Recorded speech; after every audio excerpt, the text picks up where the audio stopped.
All right, we are here. We are live, everyone. Thank you for joining. We're going to let the room fill up a tiny bit for our fireside chat with Ender Bowen titled Using Data to Build Your Audience. Very excited to be here. Thank you for joining us, or if you will join us on your Wednesday night or any point in the future, because this will live on forever here on the Underground Music Collective YouTube channel and wherever else we decide to repurpose this as well. So, very excited to be here. Yep, just letting the room fill up for a moment.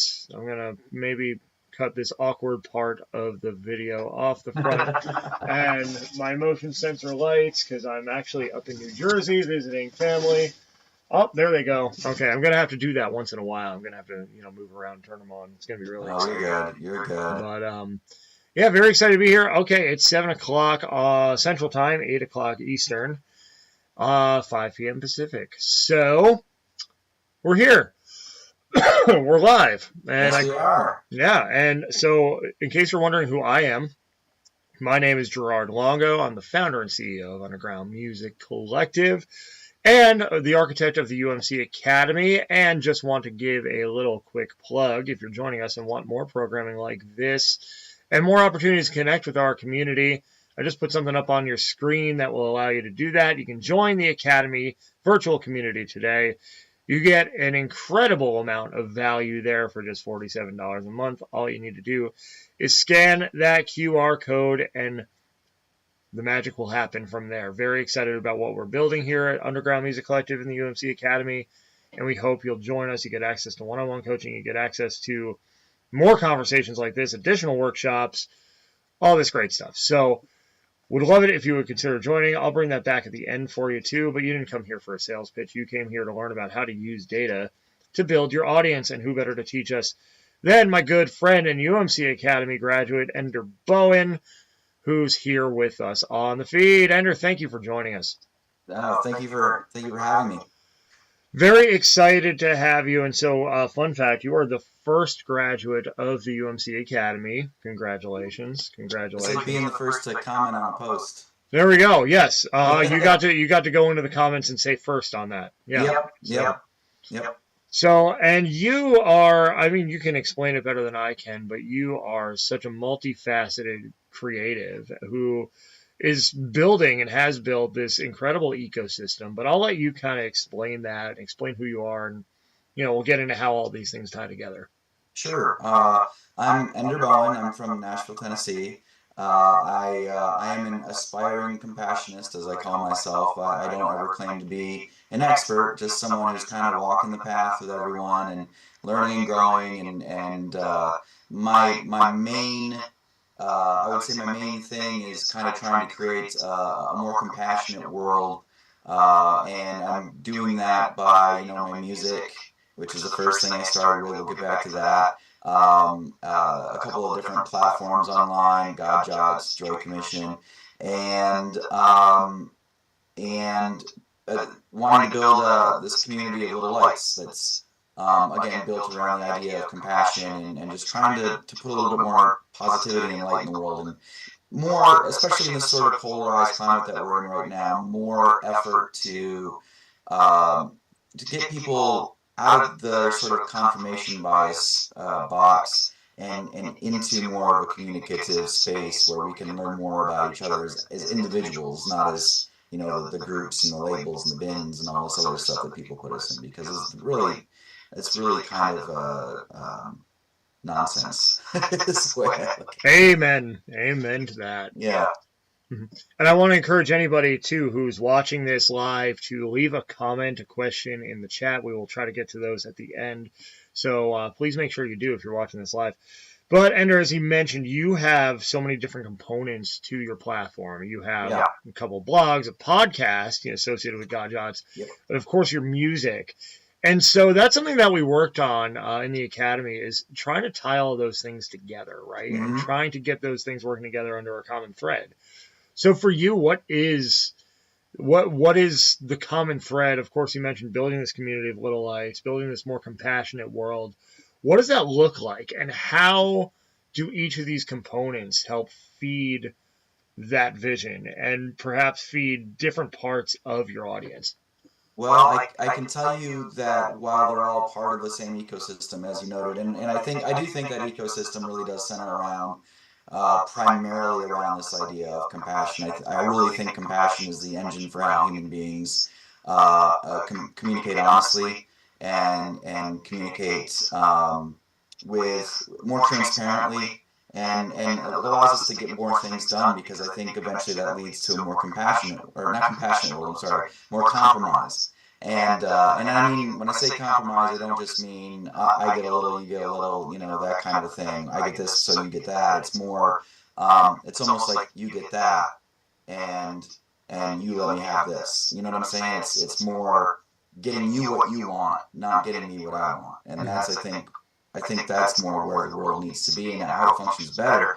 Um, there's all sorts of little levels to that. The music level is where I started when I was younger. I wanted to be a rock star. I'm not saying I don't anymore. It's just, when you're getting older, you got a mortgage, you got kids, you got a job. Those things are a little tricky, and in today's very crowded music space, it's hard to really be anything with that. And it wasn't necessarily intentional that I did this, but I like to write. I've written things since I was in single digits, actually, and not anything good. But I've been writing for a long time, and I like to write. So for quite a long time, I felt nudged by God to talk about kind of my experience and my spiritual walk, and that kind of is where the compassionate thing came from. Music at the time was really more about just personal experiences, hopeless romantic stuff, you know what I mean? Mm-hmm. And playing with textures and ambience and all of that. And now I would argue that my music probably hovers a little bit more around the concepts of compassion, but it doesn't necessarily talk about the spiritual stuff all the time. That's where God Jots comes in. That's where I write articles, I do podcasts like you mentioned. I've got a book coming out in a month or two. So that's sort of more my sort of more faith-based aspect of what I'm doing. And I would actually even argue, while most people might do these kinds of things, especially if you're a musician, the music might be the thing you hover everything around. And I almost think for me, it's this God Jots thing, because I think that's really got the core of what I'm about. But I also do this thing. It's currently called Operation Joy. It's being in the process of being rebranded as Joy Commission. And that stemmed right around the same time as God Jots, where I was on my Facebook, I was daily just coming up with these little daily missions for people to try and complete, just little things to inspire joy in themselves and other people in the world. And it got a little bit of momentum, so I'm like, well, maybe I should turn this into a platform. And I did the same thing with that. I published a book with that a few years ago. I'm in the middle of doing that rebrand and redoing that book. That I would argue is it's still faith based in the sense that that's where it comes from, and I'm transparent about that. But I would argue that of all of my things that I do, I would argue there's more of a secularish feel to that. You don't have to, believe in God or anything. You don't have to believe in God for God Jots or my music either, to be honest with you. But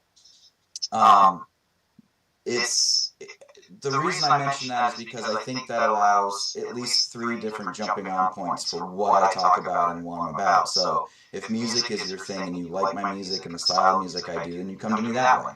Mm-hmm. And maybe you learn, and you learn about God Jots and Joy Commission through that, and in this community of little lights that I'm trying to build. Or you dig some of the blogs and articles and stuff I've been writing for God Jots, and maybe you're a little bit more spiritual and you came in that way, but you're going to discover the other stuff. Or you're not so much, and maybe your joy is the thing you're into and want to learn more about, and that's how you get to there, but it still spreads to the rest. So that's how all those pieces of this ecosystem work.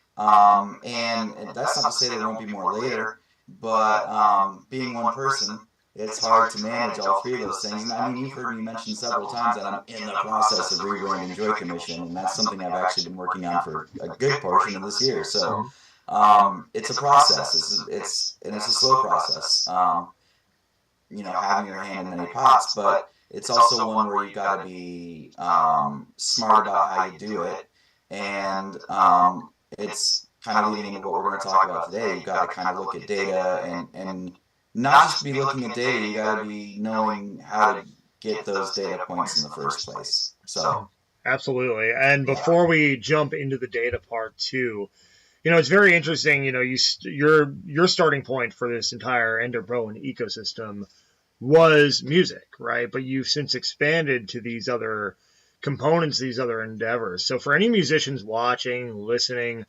why is it important to develop multiple points of entry for your audience? Sorry, I was my family's just coming back from somewhere, so I'm just making sure they know I'm podcasting right now. Yeah, of course, of course. Can you say that question Yeah, again, yeah, Tom? yeah. So as somebody who started, with music as the origin point of this ecosystem and Mhm. has since expanded, why would you say it's important for musicians to have multiple points of entry for their audience? Because in a way, I kind of touched on it earlier. Music is it's two things. Music is an incredibly crowded. No, it doesn't matter where you're doing it or how you're doing it. You can talk about playing live. You can talk about putting it out digitally on Spotify or anywhere else. Putting your CDs out. I mean, you want to put them on Amazon, whatever. You've still got to compete. And it's not enough to just be, hey, I'm Ender Bowen. I make this kind of music. I'm from Tennessee. It's you must have a story. You must have a story that people gravitate to, and it would be fair to say that have that story be a part of your musicianship and everything else if that's what you want to do. In my case, the story was more to be about sorry, it was more about these other things that I was doing, which God Jots and Joy Commission, which again I didn't purposefully do as a means of building this ecosystem. Originally, when I did this, there were going to be three separate projects, and brands that didn't they kind of had stuff to do with each other because I was doing them, but it was only maybe what a year and a half ago, 2 years ago that I realized, oh, this is the brand's me, the whole thing is me, and I need to brand it like that. And by doing that, I bring other people in. And it's very important to do that because, for one, people aren't searching for you on Google. You got to think about the difference between, like, say, cold calls and warm calls and things like that. You think like a salesperson, right? And I'm not the greatest salesperson that ever lived. If I was, you know who I was by now. But I wouldn't have to introduce myself. But there's something to being able to create ways to get data back that tells you what you're doing is working and where to go from there. We got to have that audience in the first place, and unfortunately, the best way when nobody's ever heard of you, right? The best way for people to find you is going to be through Google, because people are going to be searching for that exact thing. I know people will say, oh, but what about social media? What about Facebook? What about Instagram? And it's like something viral. That's always plausible, right? That's always possible, I suppose. But again, if you're just thinking about virility, if I use that word right, it sounds weird. Virality. Sure, virality. If you're thinking about that, you're not thinking about data, and you're not thinking about meeting certain goals and metrics and milestones. And again, searching on Google is the best way to do that. Doing it on Facebook, think of it like a digital billboard. You're just kind of slapping your face up there and hoping something happens, and it might even happen just a little bit. I mean, I still do. I run ads and stuff on Facebook, but even then, I'm paying money to run ads. The big thing is that in order for people to really be able to find you, you need to have something for them to find. And frankly, I spent a while being like, okay, my biggest influence is U2, Depeche Mode, Muse, bands like that. I even did surveys, put surveys out to get feedback on my music so people could tell me what my music sounded like. It wasn't me just going, this is what influences me, so it must sound like that. And even that really didn't work. Putting up ads that said things like, music that sounds like U2 or, whatever it is you want to say. And as you and I have talked about before, Jar, it's like if people are going to be looking for music that sounds like U2, they just might as well just go find U2. Mm-hmm. And not only that, but like if people, first of all, I can tell you right now, doing research on that, nobody's putting those kinds of keywords in. Nobody's searching for stuff like that. So you got to find another way for people to get to you, and it just so happens doing these other projects were a way to do that. And it was a lot easier to figure out how to create data points for that. Right. And I think, too, with like something like a blog or a podcast, it gives you a chance to be much more topical in the moment, right? Like, think about the time it takes to, record and release music versus the time it takes to write a blog or even release a quick podcast episode on something that's happening right now. Takes a lot less money, too. Yeah, it takes a lot less money, and then you can lead people into this ecosystem where the music already is. And I love your point, too, about, okay, if, you want something that sounds like U2, you're just going to go listen to U2. Because so many artists, I think, try to fall into that. Like, I know 5 to 10 years ago, everybody, every girl with a guitar was trying to be the next Taylor Swift, right? Like, I'm a singer-songwriter from, my town, USA. I sound like Taylor Swift. Okay, well, nobody's going to beat Taylor Swift better than Taylor Swift. You've got to find something else. And it's another cheap plug I'm going to be presenting on next week in Music Fest. Being a good musician is not enough. You have to give people a reason to care, and that reason to care has to be something that connects your audience to you and keeps them there. And once they're there, of course, you're able to collect all this data from, from search, from how your ads have performed, from the metrics that you're getting, and do something with it. You're able to really get a sense of what worked well and do more of that. So for you, as somebody who not only has created this ecosystem, but has really started to build out these funnels and capture this data and gain momentum from that, what are some things that creatives of any kind, not just musicians, need to keep in mind as they start to collect that data, analyze that data to make better decisions to build their audience? The first thing that I will say is it's, I know people don't like to hear this, especially when they're working hard and may not be like, I have a good job, I pay for a house and everything, so I make decent money, so I have a little bit of extra money, even with kids and everything, to be able to pay for ads. So I know, artists don't like to hear that, but frankly, if you want to do some, I call it investing in myself, right? I mean, it's not much different from being, I'm a musician and I'm going to buy a guitar, I'm going to buy a Mac, I'm going to buy the software to record, and I'm going to buy, maybe I'll pay someone to mix my music. That's investing in yourself. This is just one extra thing you do to invest in yourself. And rather than, getting all this equipment, to make your music and put it out there, God only knows if anyone's going to ever hear it, putting some of that money in your budget towards doing some ads is really good stuff. And what I've been doing, just to give you an example, is with my Godjots. I don't, a lot of people are going to talk about things like search engine optimization, SEO, building things that people are searching for so that they'll come to you. And you can do that. It's just that my brand is a little bit more, I don't know if you can tell this by the way I talk, but my brand is a little bit more sort of stream of consciousness, off the cuff. I do have like a process for how I might write my blogs, but I don't think about keywords or anything like that. That's, to me, that dilutes my brand. Amen. And I'm not saying that that's not something that you shouldn't do that or anything like that. It depends on what your brand, it depends on what your voice is. For me, my voice is just not, it's what comes out and a couple edits and that's good.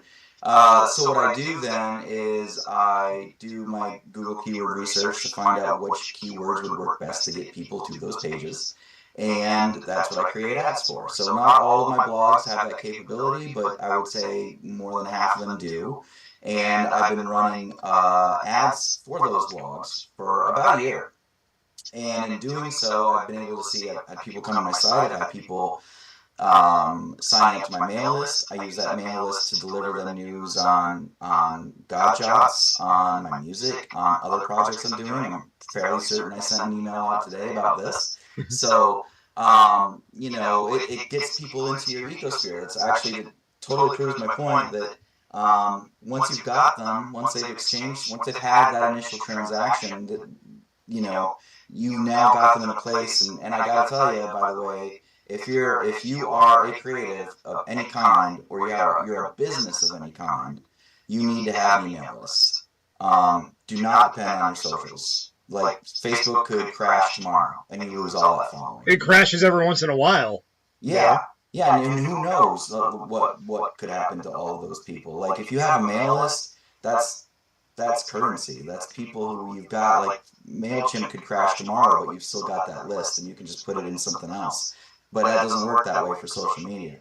So I highly recommend you're getting people to a mail list. So without getting into too much detail about that, though, I've used the data that I've gotten back from those ads to see, okay, A, what articles are people most engaged with?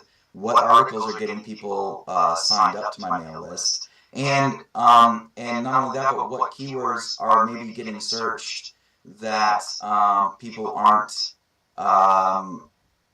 clicking on my ads. So it's topical, right? But it may be certain other things that people are looking for that I hadn't really thought of that are just slightly off to the side that I can start addressing too. So by creating those ads, because if I didn't do that and people are not really searching for my pages that much because I don't really have that SEO power, it would take me years and years and years and years to get the kind of data I've got right now. And I've only been spending a cup of coffee a day to do that.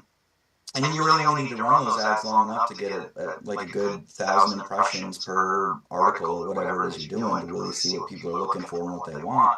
And in discussing that with you, Gerard, we both sat down and we said, oh gosh, I have the thing that I'm using to get people to sign up to my mail list right now is just a Guy Jotzi book.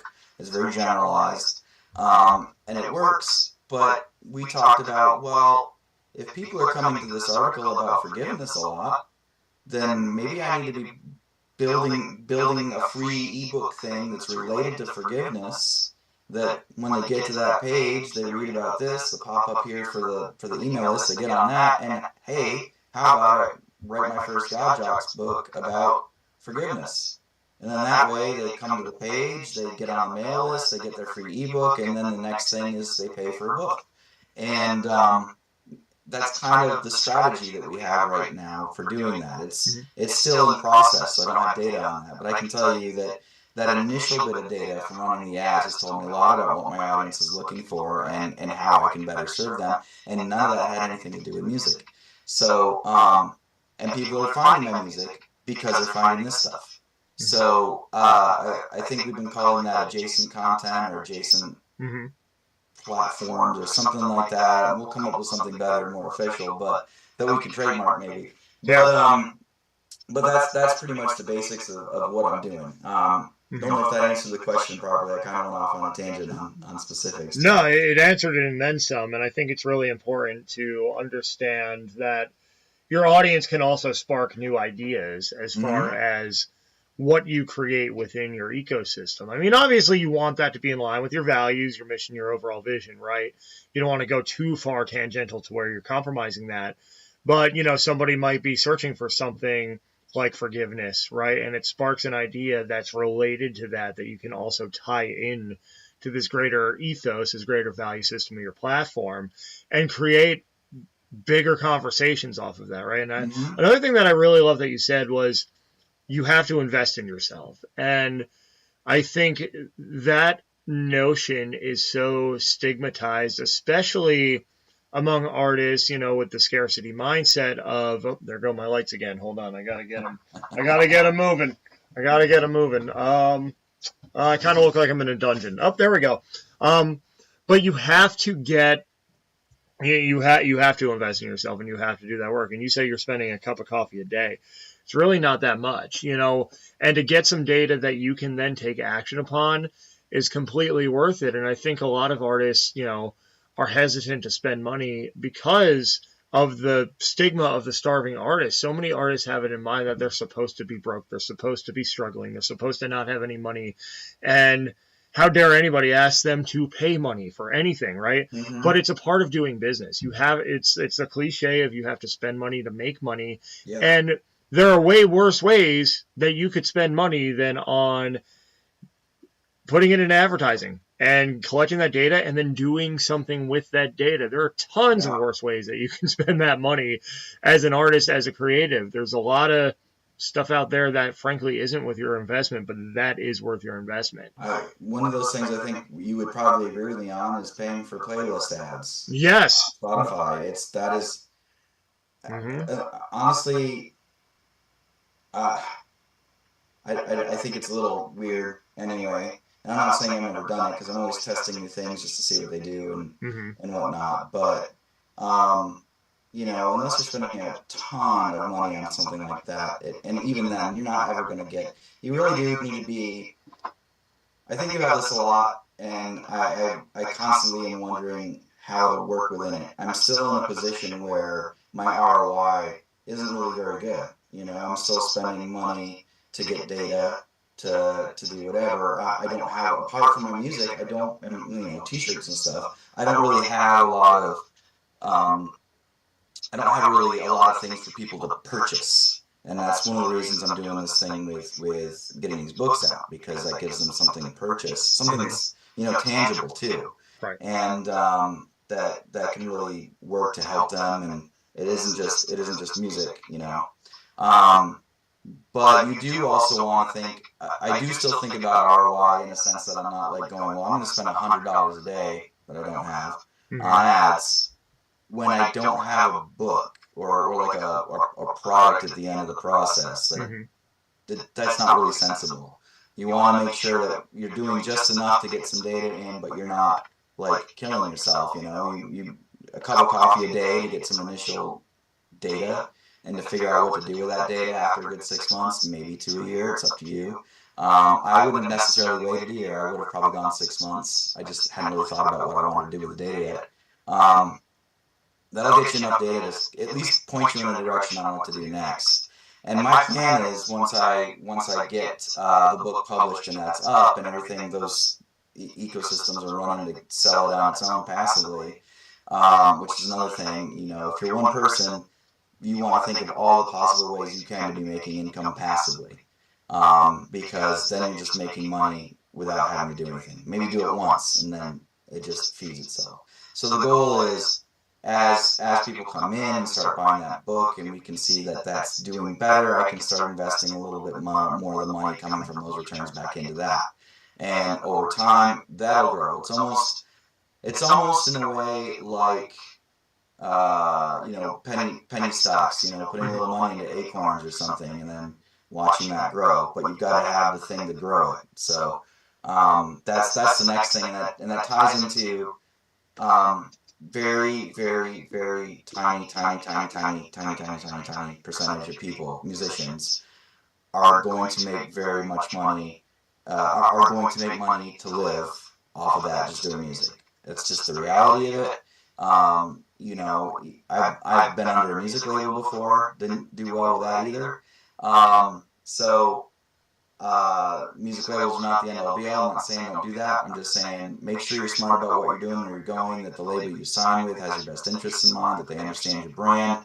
Have a brand in a story before you get into that, because then you've got some clout, not for just a better deal, but the more you know about who you are and what your brand is, the less they can tell you otherwise and try to turn you into something else. So, and with that, sorry to jump in, but the more you develop your systems and the more that equity you have built into your ecosystem overall, the more bargaining power you have, right? Yeah. If you're coming into it completely green, completely wet behind the ears, like, in some situations, labels are going to prey on that, and they're going to try to mold you and tell you exactly who you are, what to do, what to be, what questions you can answer in an interview. And I know this for a fact, because as I go into the darkness again here, these motion sensors are killing me.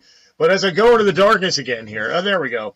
Like, I can tell you, like, there have been artists that I've interviewed from major labels who will remain nameless.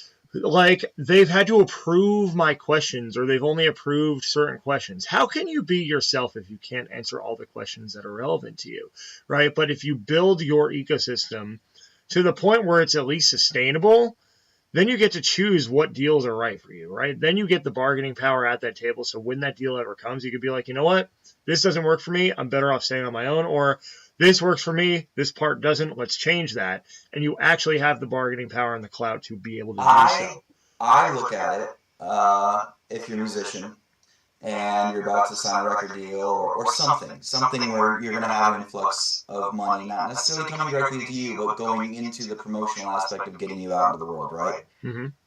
I liken that to going from a private company to a public company, because now what's happened is you went from private, managing your own brand and your own thing, and maybe you had some friends helping you too, that's fine, to going public, which is when, you know, people come in and invest more money in you, and now you've got more capital, and now the brand explodes. But you don't get there without having proven yourself. No business goes public unless they're a .com.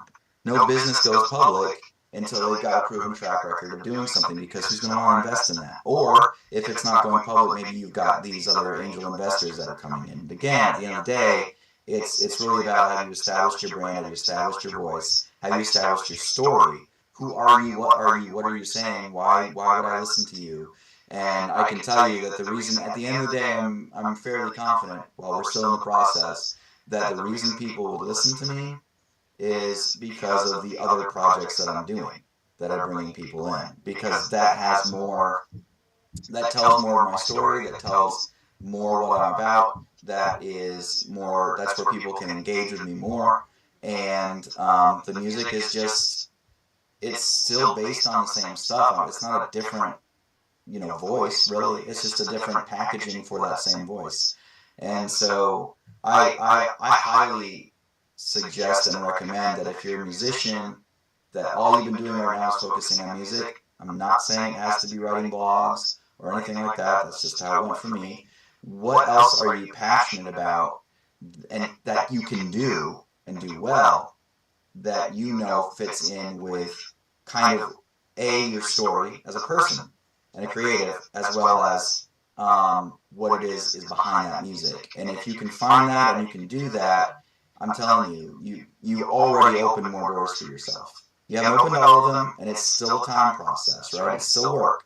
But frankly, it needs to be work. It can't be fun all the time, or else then it's just a hobby. So, yeah. Essentially, how do you bring who you are to the forefront of all that you do? Mm-hmm. And how do you connect with not only your audience, but like-minded opportunities, like-minded partners, to bring that to more people, to have more of an impact with that?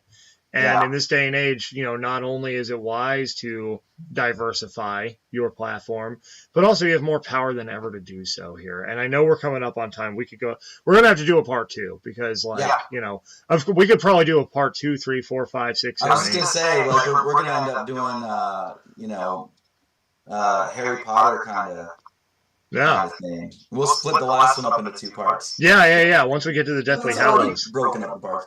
Yeah.